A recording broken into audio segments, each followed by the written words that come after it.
Ryan McTaggart, what's up, dude? How you doing? How many years you been doing this? 22nd. You're 22nd, all with the Astros? Yeah, just covering the Astros. Yep. Since first year was 2004, so it's been a long time. How many sites have you seen? How many different training camp sites or whatever? Probably everyone in Florida, except for maybe one or two, and plus there's been new ones in that time. So there's been 15 maybe different. Did I say training camp? You said coming. camp. Oh, okay. So I'm coming out of football season. Yeah. It's every time I talk, it's like locker rooms. Well, I guess the clubhouse. Yeah, baseball's got its own. I know. Thing, I got to adjust every time I do this stuff. So let's get into Lance McCullers, because today, being Valentine's Day, was all about the love fest for Lance.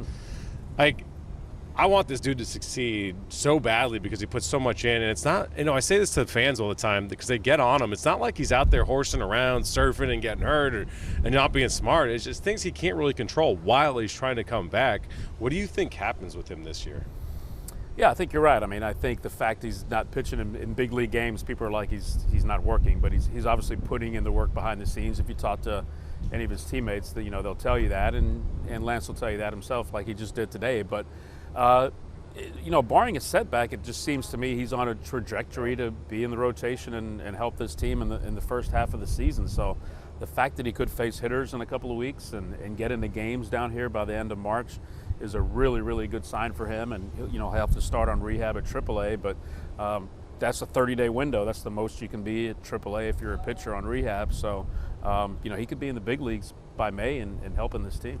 What do you think he brings then? Do you think it sounded like he wants to be a starter again? Yeah. Not in the pen, because, fans are like, well, just throw him in the bullpen. And he kind of made a good point. It's like, well, you don't just throw someone in the bullpen.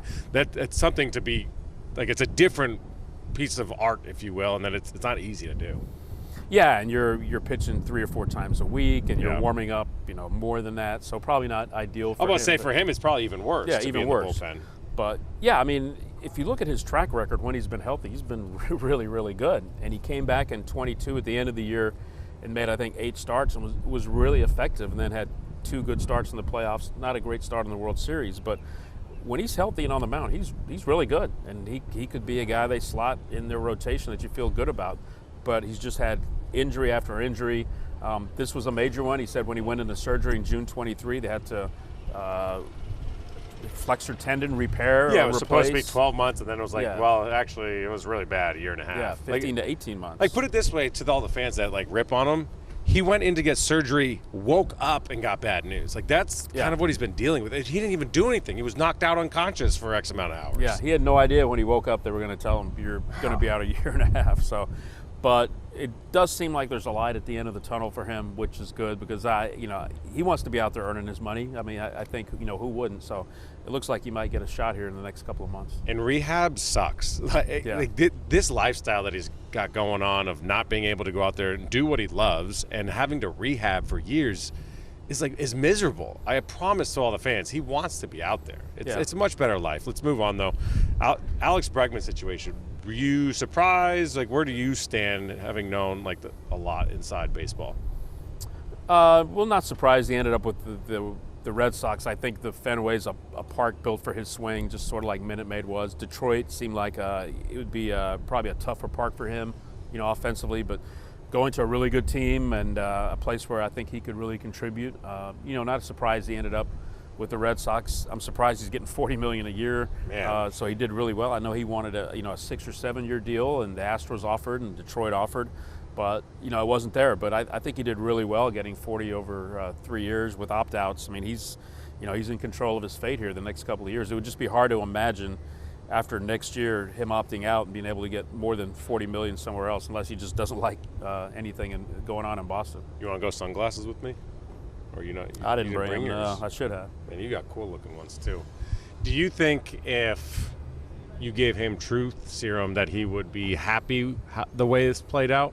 Because it plays out differently kind of for everybody through their lens of how they view it, especially on social media. Everyone's got a voice, and then eventually they hear that there's a chance he comes back. Altuve will go to left field. There's no way he's going to come back. Things are low. No, there's hope again. And then the fans are like, oh, I'm over this. Well, first of all, it's a weird way of looking at things. Do you think that Alex is pleased the way it went? I think yes, after the whole process. Now, going into it, I mean, he wanted to be in Houston first and foremost. He wanted to stay here. He didn't get that chance. He wanted a 6 or 7 year deal. But to be fair, he could have. He could have accepted but he wanted the money. Yeah, he wanted to see if he could get 200, which is fine, 300 by million. the way. Yeah, which is what we'd all do. You want to hold out for the most money. So I think at the end of the day, he's getting a lot of money. He's got more control of his future. And it's only a 3-year deal, so he could be a free agent after next year. But I think if anytime someone wants to hand you $40 million for one season, you're probably pretty happy with the way it turned out. I mean, teams just aren't handing out these big, long, $300 million deals. It's very rare, and not many teams are in position to do that. And the Yankees have already spent tons of money, and Dodgers weren't in a position to need him. So it was very few teams that were going to give him the kind of money that he wanted. How do you think the Astros handled it from Dana Brown's perspective? Because my view is, if you're not going to shell out $40 million a year, you're not going to get them. Is obviously the situation we landed up in. And then at the same point, you can't be there left holding nothing. You need a third baseman, so you're left in a position where we would love to get Alex back. He's the face of our franchise. I understand that. We're not going to overpay him. Here's what our offer is. But we also, what if we don't and someone just makes a high bid, which they did? We got to go get a third baseman somehow, some way, and not have nothing. Yeah, I think they made it clear that they made him that offer early on, and they were going to stick with that offer. They never budged from that offer, and then at some point as they got into the offseason, they didn't hear from Alex whether he was going to accept it. They sort of moved on, and they went and got Paredes. They got Walker at first base, corner infielder are covered, and I think that was a very clear sign that they were going to move on from Alex. They even tried to trade for Nolan Arenado before that. He's a third baseman. So I think it was clear they gave him a short window of time to take this offer. If you don't, we're going to move on and do what we have to do. And, I can't blame them for approaching it that way. I mean, they couldn't wait till right now and watch Bregman walk and then not have a third baseman. Well, that's the point. He waited till the day before spring training started for the Astros to be like, I'll go to Boston. And if that was the case, then the fans would be really ticked off. Yeah, they would be left with an unproven player. You or me. Yeah. I was their next option at third base. You've seen this team have so much turnover, whether it be Carlos Correa, George Springer, Yuri Gurriel, now Ryan Presley and Alex Bregman. Tucker. Whoever it might be, they seemingly, Garrett Cole, just replace some of the best players in the game consistently. How is that possible? Can they do it again this year? Well, I think it's a nod to their farm system, first of all. Look at some of the guys who came up. McCormick came up, played very well for a couple of years. They had Pena to replace Correa at shortstop. We'll see what happens at third base. But, when Springer walked, they had Tucker coming behind him. Even though the farm system hasn't been highly regarded in the rankings the last few years by some of the experts, they still have produced big leaguer after big leaguer. I think they had a 10-year stretch where they had a top 5 finisher in the Rookie of the Year. You're talking about guys like even going back to Colin McHugh and Luis Garcia, but even Yander Diaz and guys like that. So they continue to churn out guys who can help you. It doesn't have to be a star player. Quality, back roster big league guys. It's going to get real challenging now because the payroll is high. Still don't have a ton of guys in the farm system coming through, so they're starting to walk this balance now of how do you keep the big league roster competitive when you're battling those two things.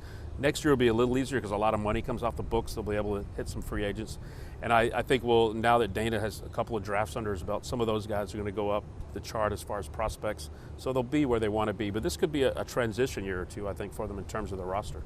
They were able to transition mid-year last year, their pitching staff, which I don't know that I've ever seen a pitching staff get so banged up the way they did with such important names, and then in the process bring guys up, get almost better and younger while the season's going, 10 games back, and then win the division.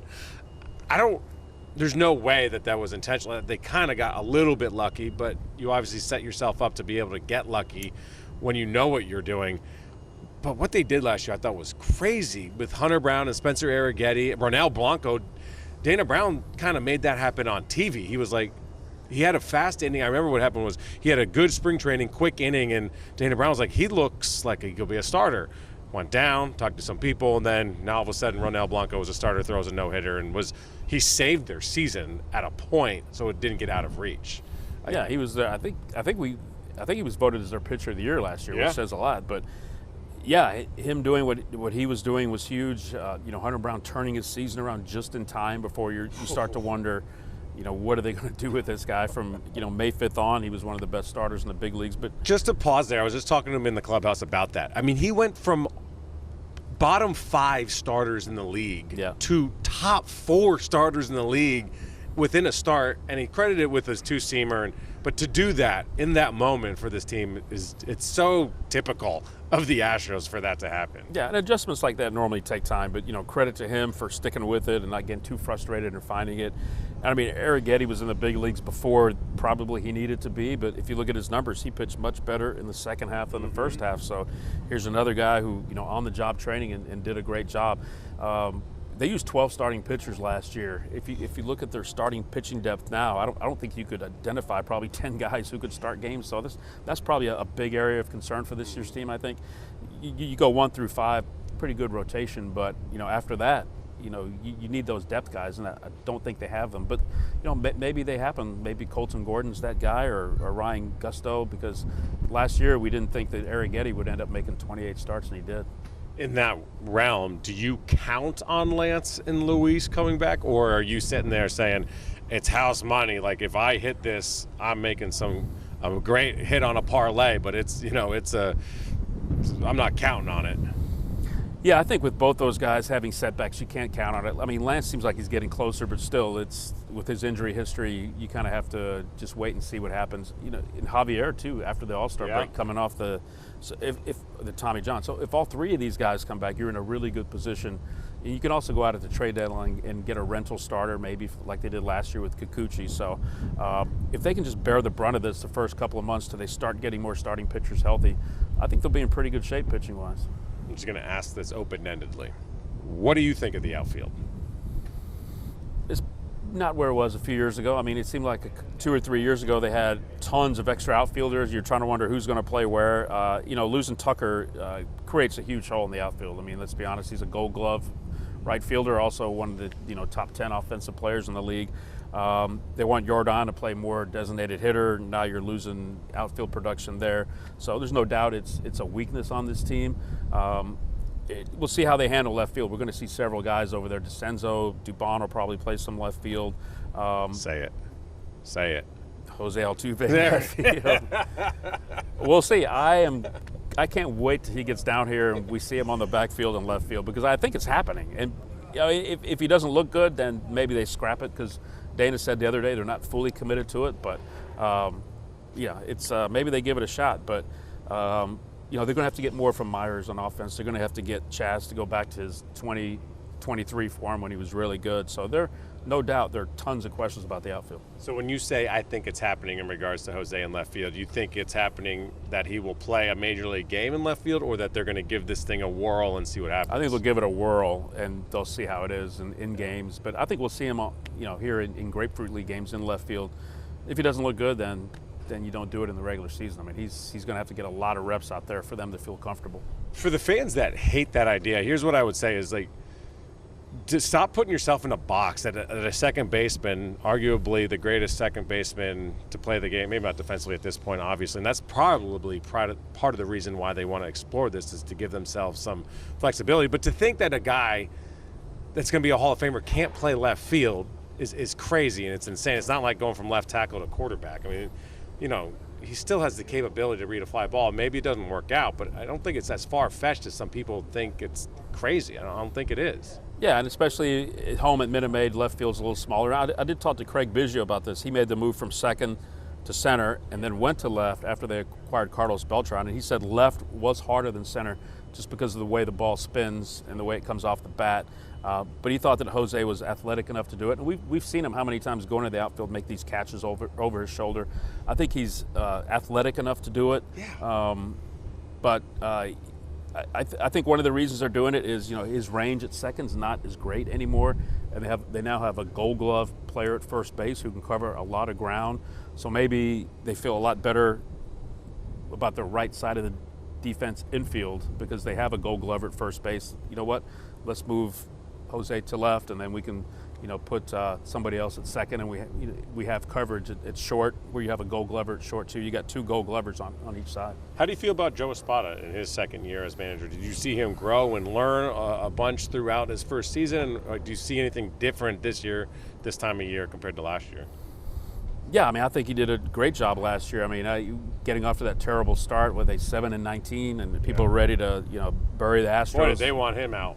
I didn't realize how fickle and hot-tempered some of the Astro fans are. And it's weird because Astros fans, if you've been in it for the long haul, you've been through this before. 2005, they started 15-30, and the Houston Chronicle ran a tombstone on the front page of the paper. The season was over, and they turned it around, and they ended up going to the World Series. So it's a long season, and 7-19 is the first month of the season. But he said all the right things, but more than that, he really stuck with the team that he thought they would turn it around. He believed in those guys, and they all had tons of experience. And once they got it going, they went down to Mexico and swept those 2 games, and the season sort of took off from there. But I think he's probably learned some things from that to do a little bit better, and he certainly seems like he's coming in here with a lot of confidence and a lot of optimism about this team, even though a lot of people are like, look, you lost 4 members from the 22 World Series team, the window's closing, and he's saying, no, we're still going to be really good.